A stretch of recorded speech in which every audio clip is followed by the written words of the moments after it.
Hey there, everybody in the FFBE Global Facebook group, and hello to everybody who sees this video on YouTube as well. Welcome to another Ask an Old Mog video, where you ask the questions and we come up with the answers.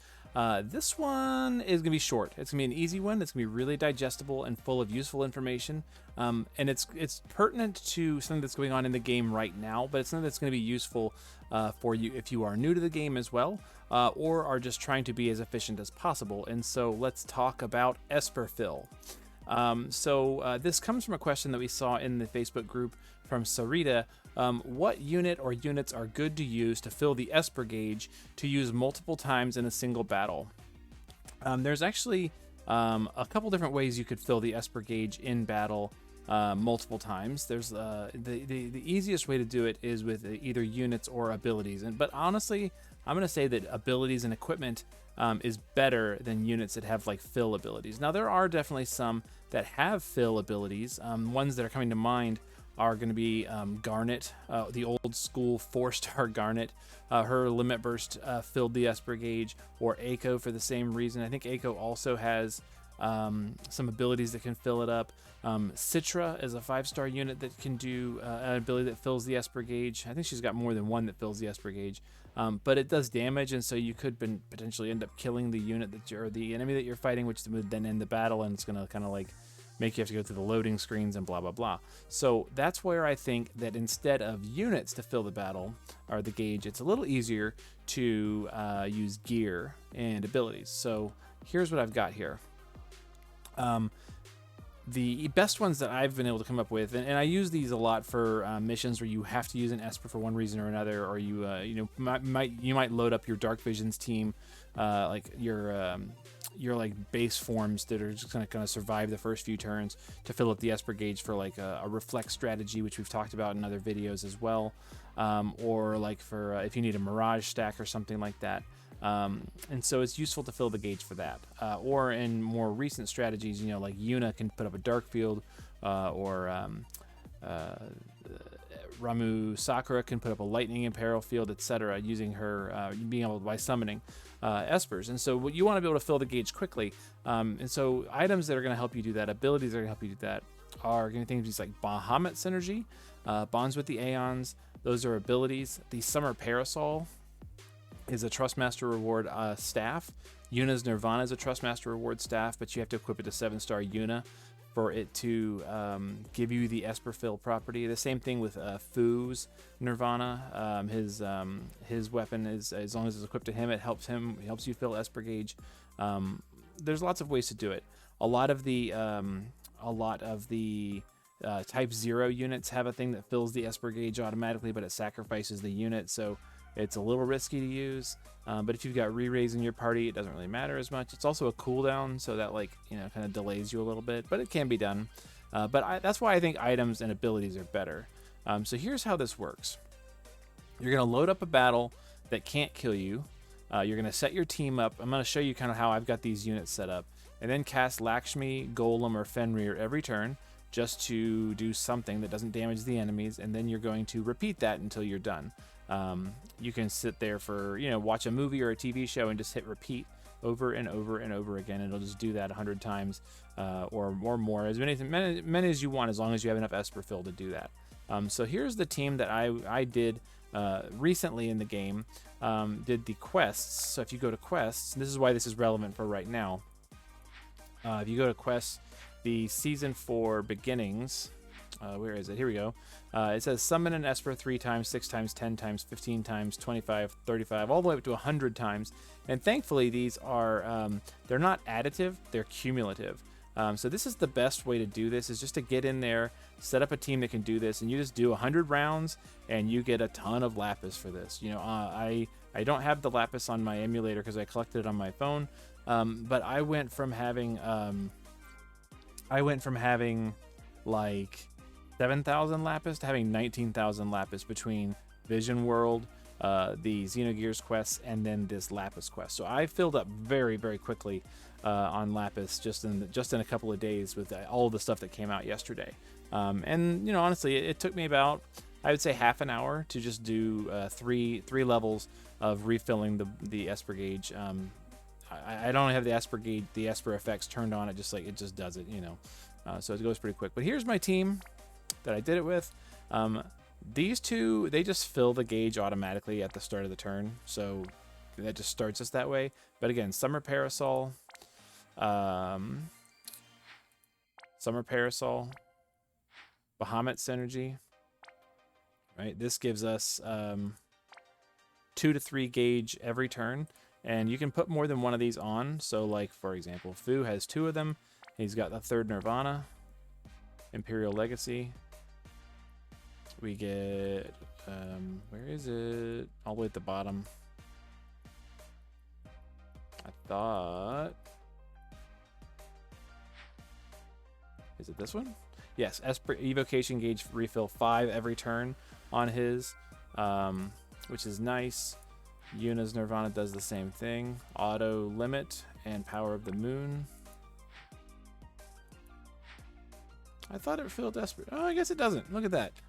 There's me being wrong. It does auto limit, that's right. But I believe her limit, maybe her limit fills Esper Gauge. I thought there was some reason for it. Maybe it's not. Okay, well, forget that then. Take Nirvana out. You don't need it, but definitely Bahamut Synergy, Bonds of the Aeons, and that kind of stuff. So you load up your team. Angela just has the same stuff, right? Bahamut Synergy, cool. You load up your team, you load up a fight, and you just spam this repeat. So the one I ended up doing it on was the Daily Gill Hunt. These turtles do very little damage. And you just do this over and over and over again. So you could do this for a couple of reasons. One is to do the current Season 4 intro quests. Here we are. We're just going to do Lakshmi. Everybody else is going to guard.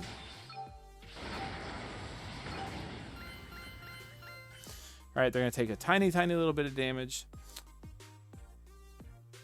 All right, they don't counterattack or anything like that, so we're good. And we just hit repeat. And now we've got 2 casts in. You can also do this for the trophy quests. So the trophy quests, you know, to do, I think it's like 10,000 espers or something like that. Gets you 5,000 or 500 lapis, which is not very much. But, you know, it's a trophy quest, so you can get the lapis from it. You could also change this up a little bit. If you want to be super efficient, you could have Fu and everybody like use items and stuff while you're also doing espers. You could do limit bursts every turn if you've got a way to fill up a limit burst. If you bring like a unit that can fill the limit burst gauge for these guys, you could do like 3 limit bursts or something like that, or 4 limit bursts in an Esper, and then like be double dipping. So there's lots of ways you can do that, and that's gonna help you be really efficient and pick up all that lapis. I'm gonna go ahead and hit repeat one more time just to do it. And you can just see the gauge is just gonna fill up very, very quickly, instantly pretty much. Fills up every time because we have 10 or more.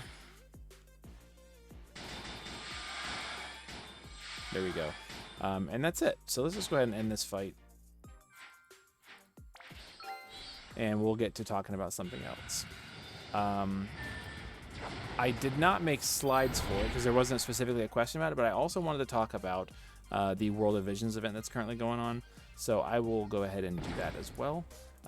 As we've talked about in another video about the last World of Visions that we had, there are lots of really good items that you can get from World of Visions that are good for beginners in particular, and they don't take that much effort to get.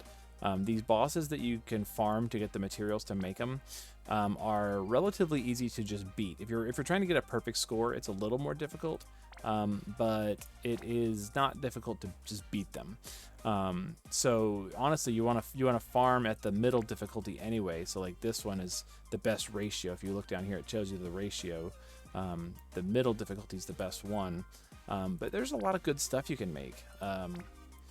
You can make, where is it? You can make the Mumyo sword is decent. The Golden Vest is a good limit burst damage boost. Good for female mages here. The Trader card is probably the best item that you can make for item's sake. Yamato belt is not terrible. If you're going to be running Xenogears units in your team, the Zohar Access is really, really good, especially if you've got a bunch of machine monsters that you're fighting, which you are in this event anyway. So definitely don't pass up the opportunity to make these items. Some are better than others. Like I said, the card accessory I think is the best one. Where did it go? Goodness sakes. The trader card accessory I think is the best one. It starts out with, you know, Machine Killer and Man-Eater that anybody can equip, so it's just a good, easy way to kind of slap some of that on a unit and get some stats as well. And then from there I would do like the sword and just kind of work your way up. The Golden Vest is like not the best thing. It's 25% limit burst damage, better than nothing on a clothes slot, so you know it's decent.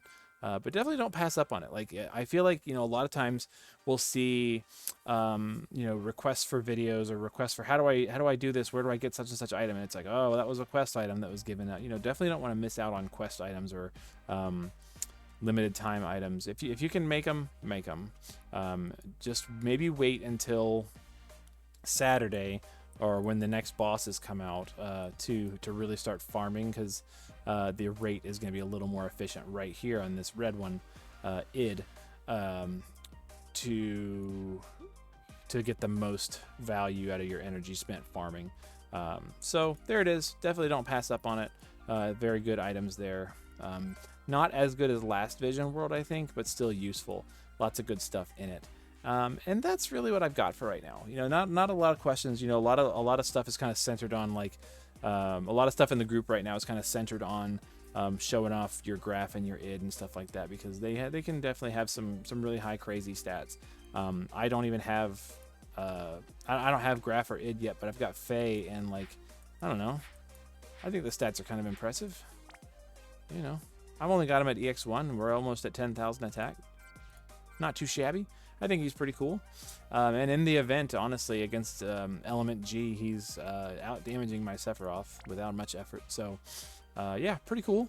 But that's really all I got for right now. I'm just kind of rambling. We're not going to ramble for too long. So, if hopefully that will help you be efficient in knocking out those quests and getting that lapis, so that maybe you can do some pulls for Xenogears if you want to, or save up for whatever next unit you want. There it is. Get the lapis. It's really easy. You don't have to spend a ton of energy doing it. You know, just do something that costs you 1 energy or 10 energy and just sit there for 100 turns and get all 100 done in once. You know, just knock it all out. Don't miss the opportunity though, because there's lots of good stuff you can get with that lapis. So yeah, hope that helps. Come back next week, where we answer some more questions and hopefully have some more in the group that's worth taking a look at. If you have any questions you'd like to see answered or discussed, definitely drop a comment, and I would be happy to take a look at that and give some feedback and some help. So with that, have a good night, a pleasant weekend, and we'll see you in the next video.